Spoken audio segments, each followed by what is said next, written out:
This is our MacBook 2013 model.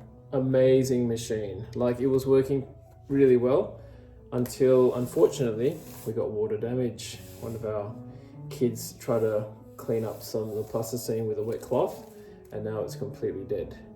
So, unfortunately, we had to upgrade or downgrade. Not sure whether it's an upgrade or downgrade, but this is the new 2020 MacBook Air 256 gig model. Brand new, just bought it, and we're going to have a look at it now. It costs $1,600 here in Australia. And just going to compare it. Apparently, I've read some reviews and it's faster than the 2013 MacBook Pro. But this new model is actually slower because it's an i3 dual core rather than i5 compared to last year's model, I've been told by the salesperson, which I didn't know. So this is the unboxing here. We've got the usual Apple packaging, which is perfect and pretty tight. Okay, there we go. And now that's different because I think this one doesn't actually line up. I'm going to find out soon. It also apparently doesn't have the MagSafe. Ooh, so that's nice. Look at that. So first impressions, obviously same color as the old one.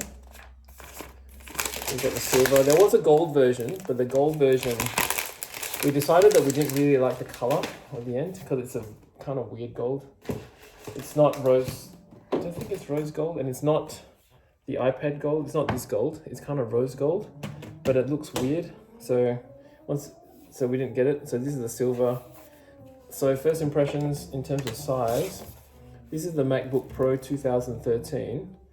And I have to say, if you put them right on top of each other, definitely thinner. And is it noticeably lighter? Is it smaller? Well, let me have, you can see the imprint there. You've got the MacBook Air. It's just very slightly, probably about 1 centimeter smaller. It is smaller. It does feel a little bit smaller. Is it lighter? Yes, it's definitely lighter. Definitely feels a little bit lighter. And because it's got that tapered edge, it does feel better in the hand. And let's have a look.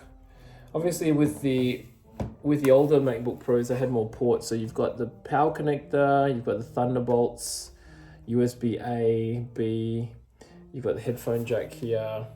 We had the HDMI, which I'm gonna miss. Even had an SD card slot, which is so 2013. And then the USB on that side. So I had 2 USBs. Now, with the new Mac Air, it's got only 2, what's noticeable is it's only got 2 ports there. And that's it. And it's got the headphone jack. Now, moment of truth, opening it up. Wow, okay, nice. So, it's turning it on, it's good. Woo! So immediately I noticed that the bevel around the monitor is better than the old, smaller than the old MacBook. Can't believe I'm calling it the old MacBook because only 7 years old is old, I suppose. Ancient, really. Unfortunately, my MacBook Pro is dead, so I can't really do a side-by-side comparison. But I can tell you now.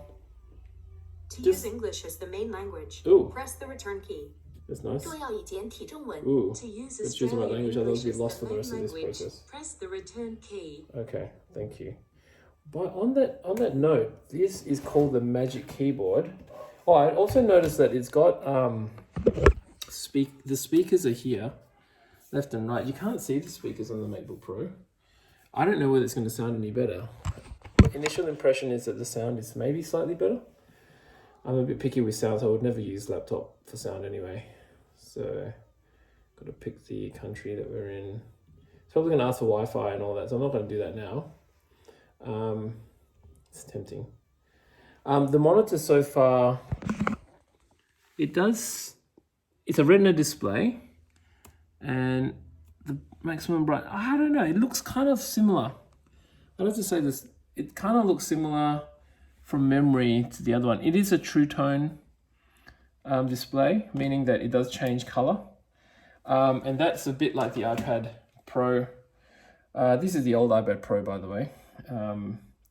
And I do notice it because it's a little bit too, the ones that don't have True Tone are a little bit too blue. That's just being picky, but I think you kind of get used to that. So trackpad actually looks bigger. This is the bigger trackpad. I know the new MacBook Pros have even bigger trackpads, but this is the old trackpad, just for side by side. This is actually noticeably smaller. So this is actually a bigger trackpad. The keyboard feels, yeah, definitely nicer. It's kind of a bit clickety, without a lot of travel. Definitely less travel than the old keyboard. And it's got the same, it's got the Touch ID, I think, up here. Doesn't have the touch bar, which honestly, I don't think I would ever use a touch bar. I've never had one, but I just can't imagine why you'd need one. Unless you're doing video editing or something like that. Even then I probably wouldn't use it. And yes, I'm about to help you. I'm just finishing a video. And I think overall, it's impressive. I mean, haven't seen the performance yet. I'm not going to log in now. This was just the unboxing. The initial impression is that it's very nice, very sturdy, as with all MacBooks. Compared to the old MacBooks, it's better. I think it's just overall going to be, it's probably going to be better overall. Okay, so now the charger inside the box. I just took this out of the box. And this is hopefully really super duper fast. Let's see what watts this is. So this says 30 watts. Nice. So I can't remember what I got with my new iPad, but this sounds like it's going to be a super duper good USB charger. So I'm going to use that. Actually, I've got the new iPad's charger, and that was 30 watt, and this one says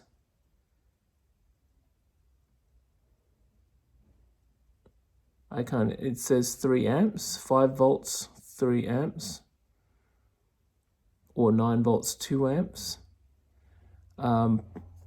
Okay. Is it better? It probably is better. It's bigger. This one says 20 volts, 1.5 amps, or 50 volts, 2 amps, or 9 volts, 3 amps. So this is a faster charger than the iPad charger. And the iPad charger is pretty good. So I'm actually going to try to plug in the iPad charger. There you go. Oh, actually that's a USB-C to Lightning cable. And the one that they give you here is actually a USB-C to USB-C cable. So now I'm going to need some adapters because obviously pretty much all the other, pretty much every other Apple device we have is still Lightning cable. So this is, you know, I don't know, it's kind of slowly moving forward, and hopefully, you know, we'll move to USB-C for everything else soon. So I'm going to just plug in this charger, and that will be it for the unboxing. So nice sturdy cable. It's not a MagSafe. Now my MagSafe, which I've got here, lasted 7 years, but it started fraying towards the end. The good thing is, I suppose, if this starts fraying, you can just buy another USB-C to USB-C cable. It's not so, shouldn't be as expensive because it's not Apple only. So that's good. So I've just plugged that in. Hopefully, hold on. Is that charging? Yeah, it's charging now. So I just heard the sound. I can't see anything. It doesn't say anything. So that's it for the unboxing. Hopefully you enjoyed that, and hopefully that's helpful. If you're thinking about getting the Mac Air versus the Mac, if you're upgrading from a MacBook Pro, from what I've read, I think the Mac Air should match definitely a 2013 MacBook Pro. Now, you probably have a newer MacBook Pro than mine, but these things are a beast. I'm still using my 2011 MacBook Pro, and it's working fine. So If it wasn't for the water damage, it would still be on this guy. But yeah, pretty pleased with this one. The form factor is nice, sturdy, and apparently the speed, that's something we'll have to test out soon.